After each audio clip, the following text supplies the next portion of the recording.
Hello YouTube lovers. आज मी मिंत्रावरून एक T shirt मागवलेलं होतं, ते मला मिळालं. त्याचा रिव्ह्यू मी शेअर करणार आहे. तर ब्रँडचं नाव आहे रोडस्टर आणि प्रॉडक्टचं नाव आहे Roadster lifestyle co woman burgundy pure cotton T shirt. तर हे मी जेव्हा घेतलं तेव्हा ₹228 मला मिळालेलं आहे. पण याची प्राईस आता अजून कमी झालेली आहे. फक्त ₹149लाच तुम्हाला ते मिळेल.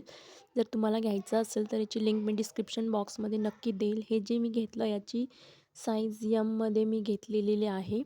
पण ही यम साईज मला मोठी झालेली आहे, त्यामुळे ही यस साईजमध्ये मला घ्यावी लागणार आहे. त्यामुळे तुम्हाला पण जर घ्यायचं असेल तर तुम्ही एक साईज डाऊन करूनच घ्या. याला 7,000 लोकांनी 4.3 स्टारची रेटिंग दिलेली आहे. त्यामुळे याला यम चॉईस हा टॅग पण मिळालेला आहे. तसेच त्यात अजून 4 कलर्स अवेलेबल आहेत. तुम्हाला पाहिजे तो कलर तुम्ही घेऊ शकता. तशी MRP प्राईस याची खूप जास्त होती, पण ऑफरमुळे स्वस्त भेटलेलं आहे. क्वालिटी खूप चांगलेली आहे. एकदम भडक लाल कलर नाही. तुम्हाला आवडलं असेल तर नक्की घ्या. Thank you for watching.